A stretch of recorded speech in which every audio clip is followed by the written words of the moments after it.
Hoy toca hablar de psicología. Lo vamos a hacer a partir de ahora en bastantes ocasiones, porque es verdad, y ustedes lo saben, que yo estoy muy implicado con este tema, no solo con enfermedades mentales, sino con otro tipo de patologías que nos puede pasar a todos, y yo siempre digo que un paseíto y una visita por el psicólogo no viene mal. Y para ello tenemos a alguien que conoce bien la psicología, no solo porque es psicólogo, sino porque es casi que aparte, no sé si decir alma mater aquí en Granada de Mentalis. David Aguilar, muy buenas.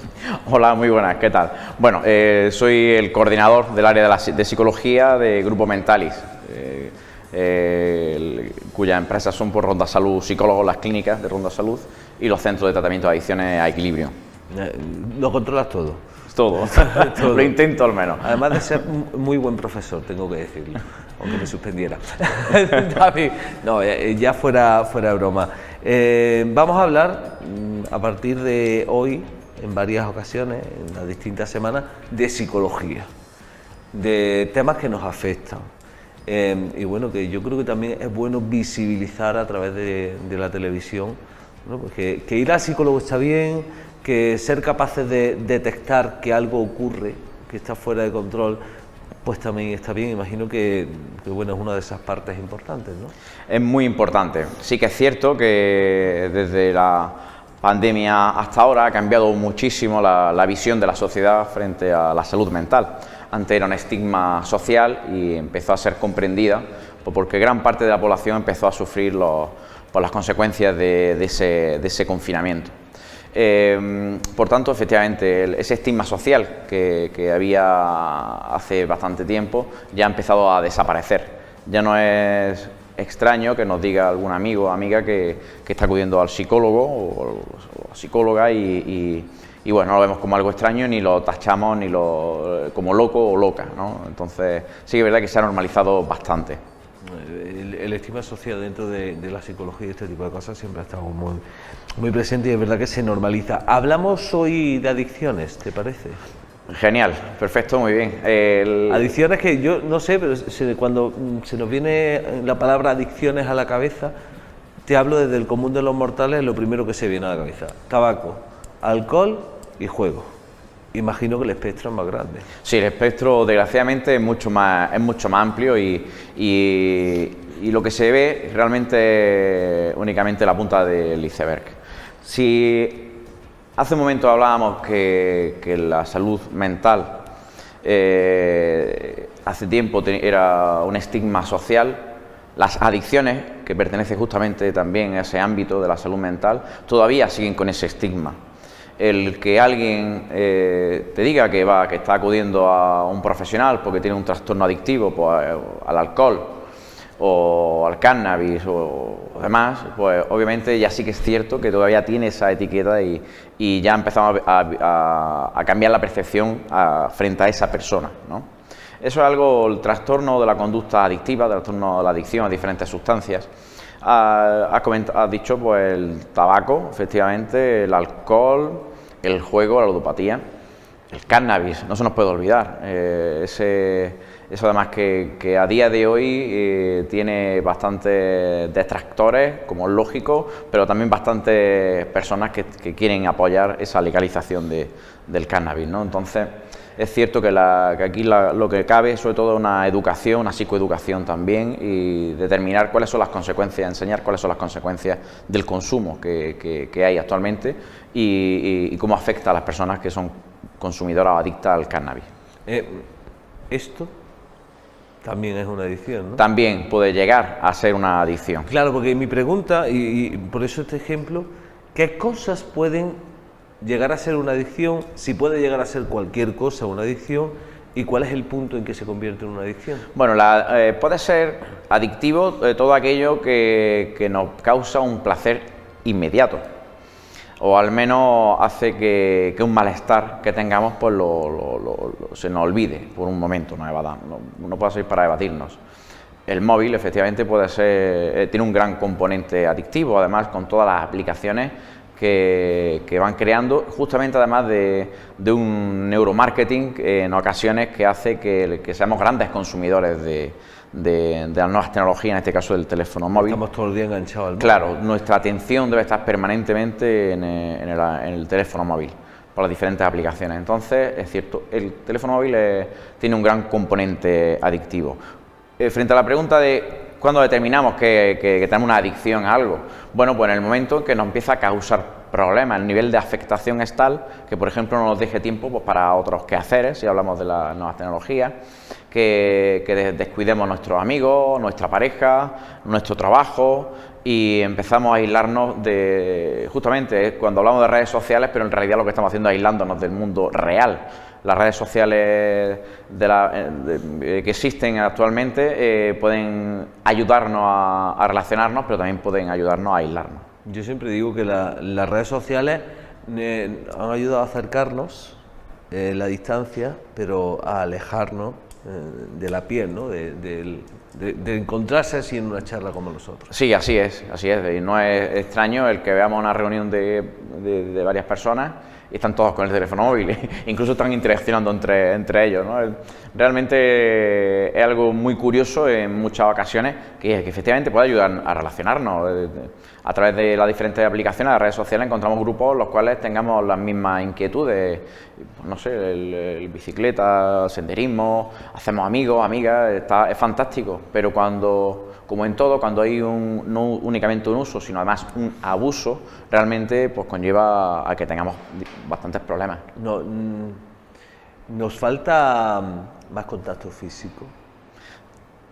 Falta contacto físico. Al final, si te refugias detrás de esto y aprendes a comportarte en una relación a través del móvil, a través de WhatsApp, a través de notas, casi que nos acomodamos a eso y no sé si puede formar parte de una adicción el solo comunicarnos a través de móvil, por ejemplo. Pero es curioso además que a veces nos descubrimos que estamos utilizando el teléfono móvil con notas de audio de 1 minuto y medio, escuchamos, volvemos, cuando sería bastante más fácil hacer una llamada de teléfono. Efectivamente, si fuésemos más pragmáticos, únicamente en ese momento haríamos una llamada, pero no lo hacemos. No lo hacemos pues, quizás por una presión social en ocasiones, porque entendemos o nos han hecho entender o creer que haciendo esa llamada pues, podemos molestar a otra persona y estamos utilizando nada más que esa aplicación, esas aplicaciones. Entiendo que detrás de una adicción siempre hay, no sé si, bueno, evidentemente una carencia emocional, una situación complicada, mal gestionada, un modo de refugiarse y de no querer afrontar o no saber afrontar. En ocasiones hay episodios de abuso de diferentes sustancias o de la nueva tecnología cuando tenemos una fase en nuestra vida en la cual tenemos esas carencias que mencionas. Pero cuando hablamos de un trastorno adictivo tiene una profundidad bastante mayor. Una persona es adicta, forma parte de un trastorno mental. Reconocido por la Organización Mundial de la Salud, es decir, la adicción existe, es un trastorno mental. ¿Cuál es la etiología, el origen de dicha adicción? Pues es el origen es múltiple, puede ser múltiple, factor de personalidad, factores hereditarios genéticos, de experiencia pues, con nuestros progenitores, experiencia en el ambiente en el que nos movemos, experiencias personales. Es decir, todo eso hace que la persona pues, pueda desarrollar esa conducta adictiva, esa adicción a diferentes sustancias. Por eso además hay pacientes que son adictos a la cocaína, pero también son adictos al alcohol y al juego, etcétera, etcétera. Es decir, personas son adictas, es un trastorno de la adicción que hace que sean adictos a cualquier cosa que le cause placer inmediato. Cuando eres adicto a algo, ¿puedes serlo a cualquier cosa? Cuando eres adicto a algo es muy fácil que seas adicto a otras cosas. Es mucho más fácil, porque si no se trata, es decir, cuando nosotros tratamos a una persona de una adicción al alcohol o a la cocaína, no tratamos únicamente en esa sustancia, sino que hay que tratarlo más en profundidad, que sea capaz de detectar cuando tiene ese impulso, el craving que se denomina, al consumo, sea el que sea, y que tenga las herramientas necesarias para que eso no le ocurra. Tiene que reconocer, identificar todo aquello que le ocurre para prevenirlo antes de que se dé. Por eso hay que tratarlo pues, muchísimo. Además, nosotros en el programa de tratamiento está inmersa también la familia, está implicada la familia. La familia para nosotros es muy importante porque ayuda muchísimo al paciente a salir adelante. Cuando la familia tiene una estructura bien definida y van en la misma dirección terapéutica que nosotros, pues vamos, la probabilidad de que esa persona salga hacia adelante es muchísimo más que si no tiene un apoyo social y familiar detrás. Imagino también el entorno donde se mueva. Claro, es decir, si tú eres adicto al alcohol o eres ludópata, ¿no?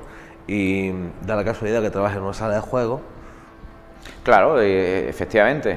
Por eso, dentro de nuestro programa de tratamiento existe esa fase de prevención de recaídas. Antes de que el paciente salga del centro, de nuestro centro de ingreso, en caso de que esté ingresado o en la fase residencial, ya empezamos a trabajar con el qué pasa cuando salga. ¿De acuerdo? Si una persona trabaja en la hostelería y es adicto al alcohol, obviamente tendrá que cambiar de oficio. Porque o cambia de oficio o finalmente pues morirá por ese consumo de alcohol. Si una persona es adicta al juego, pues no puede estar en ese entorno en el que dice. Por eso hay que trabajar muchísimo todos esos aspectos para que cuando salga pues no le ocurra esa recaída, no ocurra esa recaída. Si una persona jovencita tiene debajo de su casa una plaza en la cual fuma porros, pues obviamente cuando salga de la fase residencial no puede volver a casa que tenga abajo los colegas para fumar porros. Claro. Eso es. Entonces todo eso tenemos que prevenirlo para que cuando salga esté todo bastante bien armado y la persona pueda salir hacia adelante y recuperar su vida, pero una vida que no tiene nada que ver con la anterior. Entiendo que al final cuando comprendes lo que ocurre, lo que sucede, cierto alivio se sentirá. ¿Por qué te digo esto? Para preguntarte si hay gente que está predispuesta por genética o por herencia o por lo que sea a tener facilidad o tener más debilidad ante según qué cosas para las adicciones, si químicamente suceden cosas en el cerebro para que pueda ocurrir esto. Sí, a veces ocurre que ese factor hereditario pesa más que otros factores, ¿vale? Entonces, bueno, lo que ocurre es que si le damos las herramientas necesarias, pues podemos hacer que eso no suceda, esa recaída. ¿Los casos que más os llegan? Los casos que más nos llegan, pues dependen muchísimo, es curioso, pero va por épocas, ¿vale? Bueno, tenemos muchos casos, justamente después del confinamiento y la pandemia y todo esto, tuvimos muchísimos casos de gente muy joven, pues quizás porque la familia había descubierto que su hijo o hija, pues al no salir, pues el consumo de cannabis, de porro, lo hacía dentro del domicilio, es cuando se ha detectado. Por lo menos esa es nuestra teoría.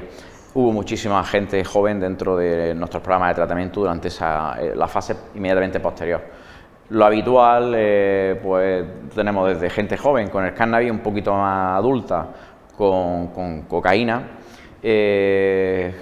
personas con benzodiazepinas, ¿vale? Que una dependencia cruzada al alcohol, porque las personas con dependencia al alcohol normalmente son también a las benzodiazepinas.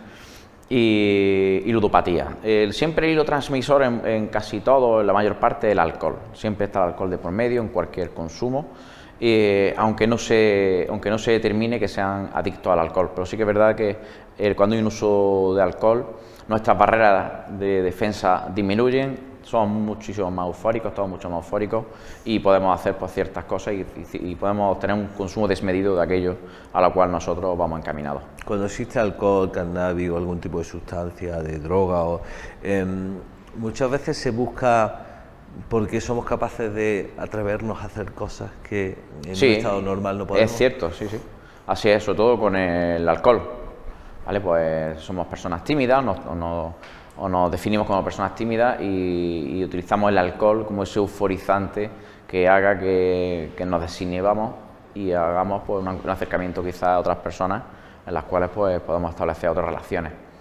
Eso existe y eso ayuda mucho a que, desgraciadamente, a que la persona al final caiga en esto. Pero, ¿qué ocurre? Que una persona con una adicción al alcohol finalmente no se toma una o dos dosis o tres dosis, empieza a beber muchísimo y al final, aunque en un principio le ayudaba, al final pues entra en un estado de embriaguez tal que lejos de relacionarse con las personas, al final se aleja de ellas. La segunda parte es la familia. Claro. Ya no solo porque tiene que estar ayudando, sino porque la gente que tiene algún tipo, no solo adicciones, sino problemas de salud mental y demás, la familia también. Bueno, la familia para nosotros tiene que ser punto de apoyo, pero además la familia se trata. Nosotros en el programa de tratamiento... Entra en terapia también, ¿no? La familia. ¿El qué? Entra en terapia también. Entra en terapia. Tenemos terapia familiar, porque la familia, en primer lugar, tiene que tener las herramientas necesarias, ¿vale? Para seguir trabajando con el paciente una vez que no esté en nuestro centro o el tiempo que no está en nuestro centro. Por otra parte, hay que tratar a la familia porque las relaciones entre el paciente y su familia se ha ido deteriorando progresivamente, paulatinamente, debido a las consecuencias del consumo. La persona que consume alcohol, cocaína, pues finalmente en muchas ocasiones provoca problemas, además, o hay hurto dentro del domicilio porque vende para consumir, o tiene multas o sanciones administrativas porque le han pillado fumando en una plaza, o tiene un accidente de tráfico, etcétera, etcétera, etcétera, o agresiones. No solo la adicción, sino que conlleva muchas más cosas. Muchísimas más cosas. Cuando hay un consumo de cocaína o de alcohol, por ejemplo, por decirte de estas dos sustancias, ocurre mucho. Y ludopatía, cuando hay el juego de por medio, para nosotros la adicción es una de las más peligrosas en tanto en cuanto no es tan detectable como la persona que viene pues, con síntomas de embriaguez o con síntomas de haber fumado o consumido cocaína. Es muy difícil de determinar porque te enteras, la familia se entera cuando ha pasado ya varios meses y tiene unas deudas enormes que a veces son imposibles de afrontar. Complicado también todo este asunto que, lejos de estar separado, ¿no? de la realidad, imagino que cada vez está más latente. No sé si ha cambiado mucho las situaciones de las adicciones de unos años atrás a ahora. Bueno, han cambiado mucho quizá los patrones de consumo, las sustancias, va cambiando por modas. Debemos entender que la droga donde se encuentra pues, habitualmente, donde se inicia, son las situaciones sociales, o en la plaza con los amigos, con los porros, entonces las sustancias pues, van cambiando, son modas, va habiendo picos de diferentes tipos de sustancias. Por decirte algo, sin entrar en la sustancia, hace 15 años que hubiese gente joven con problemas de ludopatía era casi impensable, porque eso estaba, los salones de videojuegos estaban orientados a gente mucho más mayor, las máquinas tragaperras y demás. Ahora es porque se ha regulado, pero hace unos años había chicos de 14, 15, 16 años que apostaban y había muchísimos problemas en las casas porque obviamente gastaban mucho dinero. Y ahora, pues de 18 hacia adelante, en ese público joven sí que existe problemas de ludopatía, cuando antes era algo... Internet también. Internet, claro, pero ludopatía, te hablo por las aplicaciones de diferentes apuestas deportivas, etcétera, etcétera, que hacen además que su público, su target, su público objetivo, pues sea gente más joven. Vamos a ir hablando a lo largo, de todo este tiempo de distintas situaciones, si podemos verter un poquito de luz, al menos a detectar y animar a la gente que nos está viendo desde casa, a que no pasa nada por ir al psicólogo, que no pasa nada por entrar en terapia ni por pedir ayuda profesional, sino que todo lo contrario, es algo, yo creo que de valientes, ¿verdad? Totalmente. El valiente es tanto el paciente como incluso la familia que detecta que hay algo que no funciona bien y anima o empuja al paciente a acudir al psicólogo. Únicamente, al menos, que dé ese primer paso para esa primera sesión de evaluación, valoración, toma de contacto y si realmente si existe un problema que deba ser abordado y tratado en consulta, pues habría que hacerlo, y si no, pues oye, es pasarse a veces de prevenido que dejarse y que ocurra algo peor. David Aguilar, Mentalis, gracias por estar con nosotros. Gracias a vosotros, como siempre. Nos vamos muy prontito.